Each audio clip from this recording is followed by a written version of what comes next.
गणपतये नमः।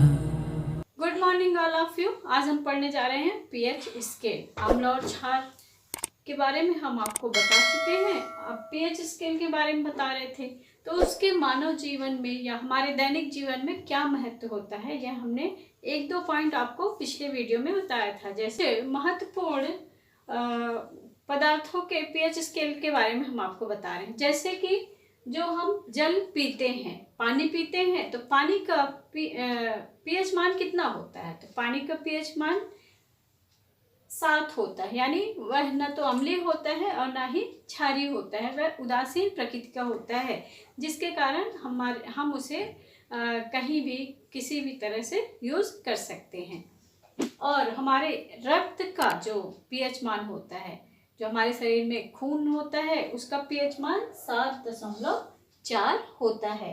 फिर मिल्क ऑफ मैग्नीशिया या क्षार की प्रकृति का होता है। हमने आपको बताया था कि जब हमारे पेट में अम्ल की मात्रा बढ़ जाती है तो हम मिल्क ऑफ एक एंटी एसिड दवा खाते हैं जिसमें मिल्क ऑफ मैग्नीशिया ही मिला होता है।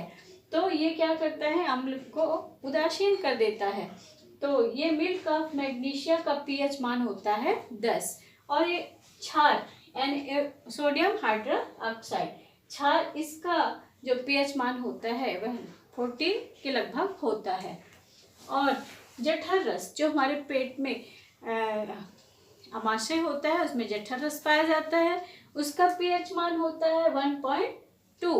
और नींबू का रस, यह भी नींबू में अम्ल पाया जाता है, तो उसका जो अम्लीय या पीएच मान होता है वह 2.2 होता है। पूर्ण पदार्थ है जिनके हम पीएच स्केल के बारे में आपको हमने अभी बताया है। पीएच स्केल का हमारे दैनिक जीवन में महत्व, इसके बारे में हमने पहले आपको बता दिया है। अब उसका अगला जो महत्व है, जैसे जो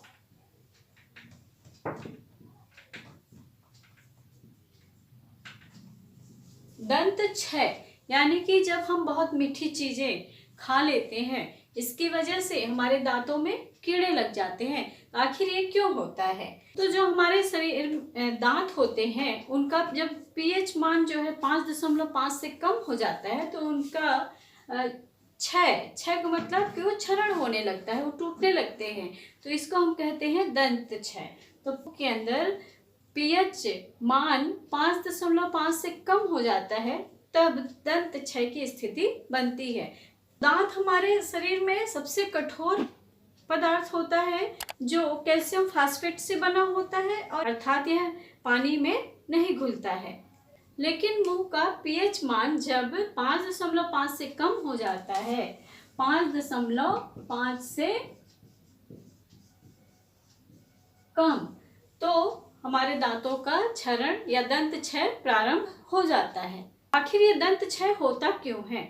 जब हम भोजन करते हैं, कोई मीठी चीज खाते हैं, उनको खाने के पश्चात हम उपस्थित बैक्टीरिया, जो हम भोजन करते हैं, खाने के पश्चात जो भी बचा खुचा भोज्य पदार्थ हमारे दांतों के बीच फंस जाता है, तो उसको पचाने के लिए वो अम्ल निष्कासित करते हैं। और उस अम्ल से क्या होता है कि फिर वो पीएच मान हमारे मुख का क्या होता है, घट जाता है, और जिसकी वजह से हमारे दांतों का क्षरण शुरू हो जाता है। अर्थात दंत क्षय से बचाव के लिए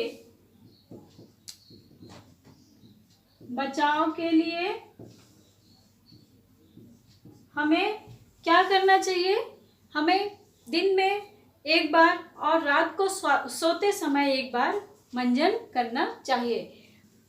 हमें ऐसे मंजनों का उपयोग करना चाहिए जिनमें क्षारक की मात्रा उपस्थित हो, जिससे कि हमारे मुख में जो ज्यादा मात्रा में अम्ल बन रहा है वह क्या हो जाए, उदासीन हो जाए, और हमारे दंत क्षय जो होते हैं वो बच सके। क्षार की दंत मंजन का उपयोग करके हम अपने मुख में अधिक मात्रा में उत्पन्न हो रहे अम्ल को उदासीन कर देते हैं और दंत क्षय से हम बच सकते हैं।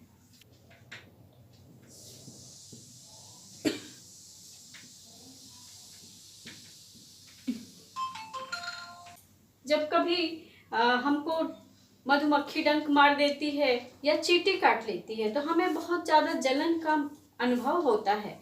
तो उस आखिर ये जलन होती क्यों है?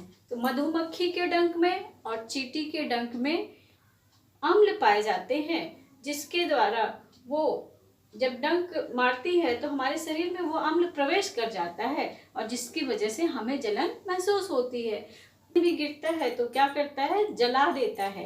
तो ऐसी स्थिति में जब ये छोटे छोटे जीव जंतु हमें डंक मारते हैं, चाहे वो चींटी हो चाहे मधुमक्खी हो, तो उनके डंक मारने से, उनके डंक से जो अम्ल हमारे शरीर में प्रवेश करता है तो वह हमको जलन उत्पन्न करता है। चींटी के और मधुमक्खी के काटने पे हमें जलन और दर्द का अनुभव होता है। इस जगह पे मधुमक्खी ने हमें डंक मारा या चींटी ने हमें काटा, उस जगह पे हमें बेकिंग सोडा का उपयोग करना चाहिए, क्योंकि बेकिंग सोडा क्षार होता है और मधुमक्खी के डंक से या चींटी के डंक से क्या निकलता है, अम्ल। तो अम्ल में जब हम क्षार मिला देते हैं तो क्या हो जाता है, वहाँ उदासीन क्रिया हो जाती है। तो जब हमें मधुमक्खी या चींटी डंक मारती है तो उस समय हमें क्या उपयोग करना चाहिए, बेकिंग सोडा का उपयोग करना चाहिए, जिससे कि वह उसे हम उदासीन कर सके, हमारी जलन और दर्द समाप्त हो जाए। प्रकृति जो है हमें उदासीनीकरण का उदाहरण देती है। जैसे नेटल नाम का पौधा, यह जंगलों में पाया जाता है। यह एक साकी पौधा है, इसमें बाल निकले हो, डंक नुमा बाल निकले होते हैं। अगर ये गलती से भी हमें छू गया तो वहां पे हमें ऐसा ही दर्द महसूस होता है जैसे कि चींटी ने हमें काटा या फिर मधुमक्खी हमें डंक मारती है। नेटल नाम के पौधे का जो अम्ल हमारे शरीर में प्रवेश करता है तो इसको उदासीन करने के लिए इसी के बगल में डार्क नाम का एक पौधा, डार्क नाम का पौधा उसी के बगल में कहीं उपजता है। तो इस पौधे की पत्ती का रस जब हम उस जगह डाल देते हैं तो हमें जलन में, दर्द में राहत मिल जाती है। अर्थात प्रकृति ने स्वयं ही ऐसा उदासीनीकरण का उदाहरण प्रस्तुत किया है कि जहाँ नेटल का पौधा है उसी के अगल बगल डार्क का भी पौधा पाया जाता है। अर्थात ये अम्ल और ये क्षार, अम्ल को उदासीन करने के लिए डार्क नामक पौधे को प्रकृति ने स्वयं ही दिया है। अर्थात प्रकृति के द्वारा ही हमें उदासीनीकरण की प्रक्रिया का उदाहरण मिलता है। प्रकृति ने कुछ अम्ल स्वयं ही दिए हैं, जैसे कि कुछ प्राकृतिक अम्लों के उदाहरण हम आपको बताते हैं। प्राकृतिक स्रोत और इसमें पाए जाने वाला अम्ल। कुछ प्राकृतिक स्रोत और उनमें कौन सा अम्ल पाया जाता है, तो जैसे कि सिरका में एसिटिक अम्ल पाया जाता है।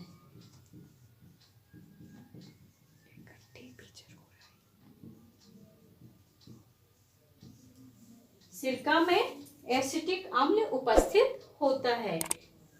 संतरे में सिट्रिक अम्ल पाया जाता है।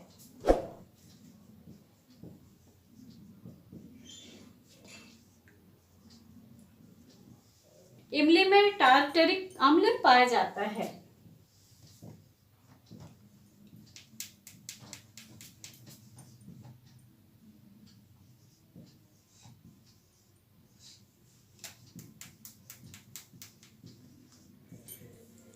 टमाटर में ऑक्सैलिक अम्ल पाया जाता है।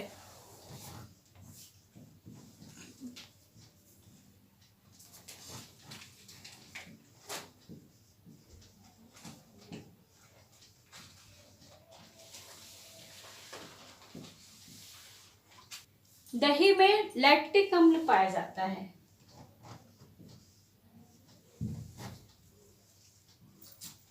नींबू में सिट्रिक अम्ल पाया जाता है।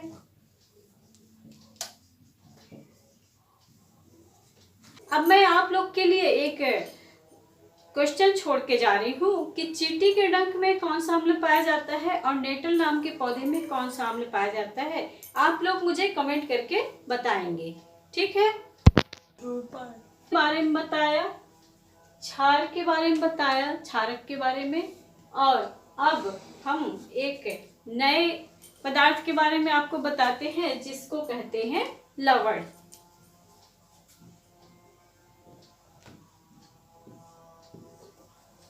लवण के बारे में हम आपको पहले भी एक बार बता चुके हैं कि जब अम्ल की और क्षार की यानी अम्ल प्लस क्षार की क्रिया कराई जाती है, अर्थात अम्ल और क्षार की जब क्रिया कराई जाती है तो उससे जो नया पदार्थ बनता है उसे हम क्या कहते हैं? लवण कहते हैं।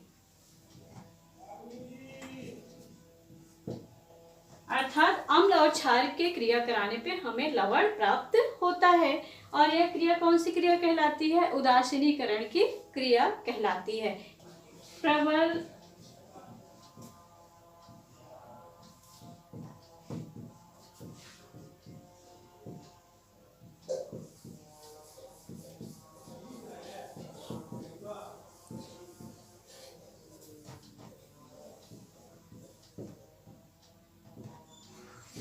लवण के बारे में हमें 3 बातें ध्यान रखनी है। पहला, प्रबल अम्ल और प्रबल क्षार के जो लवण होते हैं उनका जो पीएच मान होता है वह 7 होता है, अर्थात वो उदासीन होते हैं। फिर दूसरी बात कि प्रबल अम्ल और दुर्बल क्षारक के जो लवण होते हैं, अर्थात जब प्रबल अम्ल और दुर्बल क्षारक क्रिया करता है तो इसके फलस्वरूप जो लवण बनता है उसका पीएच मान जो है वह 7 से कम होता है, अर्थात ये अम्लीय प्रकृति के होते हैं। फिर तीसरी बात जो है कि प्रबल क्षारक और दुर्बल अम्ल, यानी जब हम प्रबल क्षार और दुर्बल अम्ल की क्रिया कराते हैं तो उस समय हमें जो लवण प्राप्त होता है तो उसका पीएच मान 7 से अधिक होता है, अर्थात ये किस प्रकृति के होंगे? क्षार की प्रकृति के होते हैं। अर्थात ये तीनों बातें हमें ध्यान रखना है कि किस अम्ल और किस क्षार के अभिक्रिया के फलस्वरूप कौन सा लवण प्राप्त होता है और वह किस प्रकृति का है। तो ये जब आप तीनों बातें याद रखेंगे तो आपको वह आसानी से बात समझ में आ जाएगी, इसलिए इसे आप याद करिए।